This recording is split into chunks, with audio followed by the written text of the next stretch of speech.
कुलंदर इतना बेरहम था कि कई लोगों को मारने के बाद पुलिस को एक युवक की डेड बॉडी मिली है। उस डेड बॉडी का सर और गुप्तांग दोनों कटे हुए और उसके शरीर पर एक भी कपड़ा नहीं। उत्तर प्रदेश पुलिस का मानना है कि राजा कुलंदर एक शातिर दिमाग वाला अपराधी है। मैं तो कह रहा हूँ मैं निर्दोष हूँ, लेकिन सुने कौन?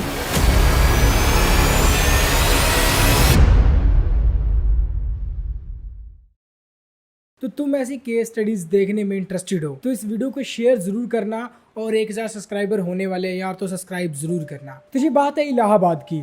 वहाँ का एक पत्रकार धरिंदर सिंह 17 तारीख 2001 की रात वो अपने ऑफिस का काम निपटा के अपने घर की ओर जा रहा था और रात के तकरीबन 12 बज चुके थे। उसे एक कॉल आती है। कॉल आने के बाद वो कहीं पर चला जाता है, लेकिन वो दूसरे दिन घर वापस नहीं आता। वो अक्सर ही घर पे लेट आया करता था, इसलिए घर वालों को भी ज्यादा टेंशन नहीं हुई। लेकिन जब 2 दिन तक धरिंदर वापस नहीं आया तो घर वालों को काफी ज्यादा चिंता होने लगी। उन्होंने धरिंदर के दोस्तों को फोन किया, उसके ऑफिस में फोन किया, लेकिन कोई भी इंफॉर्मेशन धरिंदर के रिलेटेड नहीं मिली। तो घर वालों ने पुलिस स्टेशन में जाके कंप्लेन दर्ज करवा दी। लेकिन उससे पहले भी काफी सारे लोग 13 से 14 लोग उस गांव में गायब हो चुके थे, लेकिन ये पत्रकार था, इसलिए इस केस में पुलिस वालों ने काफी तेजी दिखाई। पुलिस वालों ने काफी सारे लोगों से जानकारी इकट्ठा करना शुरू कर दी। धरिंदर सिंह के फोन कॉल की हिस्ट्री भी पुलिस ने निकलवाई, जिसके बाद पता चला कि धरिंदर सिंह को रात 12 बजे जो कॉल आया था उस पे पुलिस वालों को शक हुआ।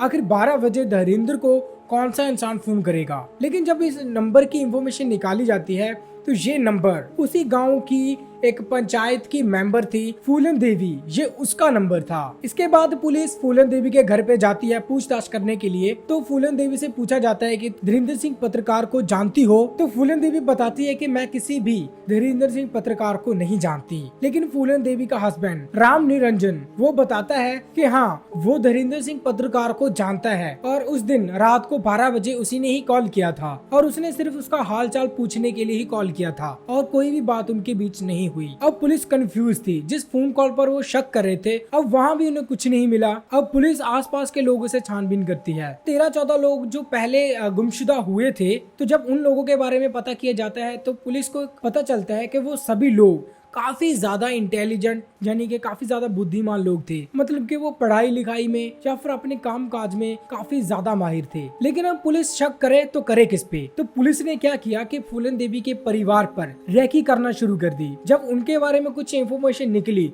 तो पुलिस हैरान होगी, क्योंकि जो रामानंजन था उसका नाम एक्चुअली रामानंजन है ही नहीं था और ना ही फूलन देवी का नाम फूलन देवी था। रामानंजन का नाम था राजा कुलंदर। और सबसे अजीब बात ये थी कि इसने अपने दोनों बच्चों का नाम अदालत और जमानत रखा हुआ था। और पुलिस को ये भी पता चलता है कि ये रामानंजन एक जमाने में काफी खूंखार गुंडा हुआ करता था। बाद में ये राजनीतिक पार्टियों के साथ मिल गया और इसके सारे काले कारनामे उसी राजनीति में छुप गए। अब पुलिस रामानंजन को उठाती है और उससे पूछताछ शुरू करती है। शुरू में तो वो कुछ नहीं बताता, लेकिन जब पुलिस वाले अपने हिसाब से उससे इंफॉर्मेशन निकलवाने की कोशिश करते हैं तो वो पुलिस वालों के सामने एक अजीब सी डिमांड रखते हैं। वो बोलता है कि वो तब सच बताएगा जब पुलिस उसे खाने के लिए दाल देगी। फिर पुलिस उसकी डिमांड को पूरा करती है, दाल को मंगवाया जाता है। पुलिस वालों के सामने वो पूरी की पूरी दाल को खा जाता है। उसके विलेज में एक फार्म हाउस था, वहाँ पर पुलिस को लेके जाता है और वहाँ पर पुलिस वालों को भी एक अजीब सी वाइब महसूस हो रही थी। अब वर्दी में ही सही,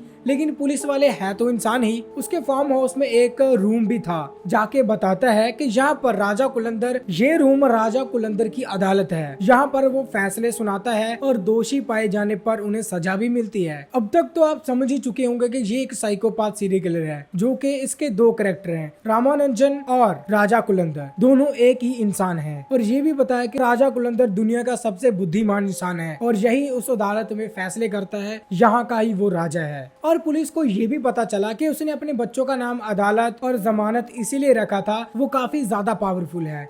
जमानत उसकी मर्जी से होगी और अदालत उसकी जेब में है, तो वो लाइक एक पावर की तरह इन चीजों को मानता था। उसी कमरे में दीवार के पास एक बोरी पड़ी थी। जब उस बोरी को खोला जाता है तो उसके अंदर इंसानी सर मिलते हैं। जब इस सर की पहचान की जाती है तो वो बताता है कि इस इंसान को मैंने ही मारा था। रामानुजन बताता है कि बचपन से ही उसके साथ काफी बुरा व्यवहार हुआ था उसके माँ बाप उसे बताते थे कि तुम फलाने बच्चे की तरह इंटेलिजेंट बनो, उनका दिमाग देखो कितना तेज है, तुम कितने डम इंसान हो। इस तरह की बातें उसे बचपन में काफी ज्यादा सुननी पड़ी। लेकिन जैसे वो बड़ा हुआ उसे काफी बुद्धिमान इंसान बनना था, इसीलिए वो मानता था कि दुनिया में जितने भी बुद्धिमान इंसान हैं, अगर उन्हें मारकर उनके दिमाग का सूप बनाकर पिया जाए तो वो भी दुनिया का सबसे बुद्धिमान इंसान बन जाएगा। इसीलिए 13 से 14 लोग वो थे जो कि काफी ज्यादा इंटेलिजेंट थे और इसने उन्हीं लोगों का मर्डर किया। और इसने बताया कि ये मर्डर करने के बाद उनके सर को धड़ से अलग कर देता था और उसके दिमाग को निकाल कर सूप बना के पी जाता था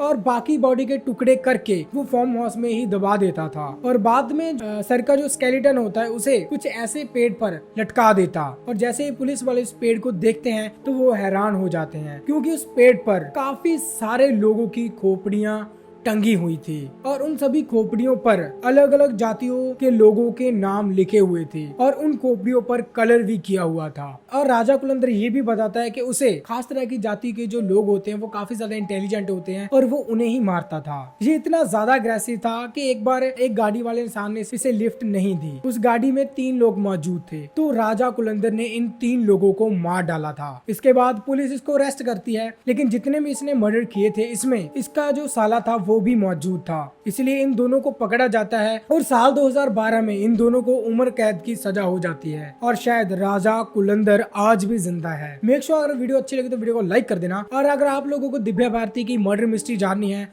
तो ये वाली वीडियो जरूर देख लेना।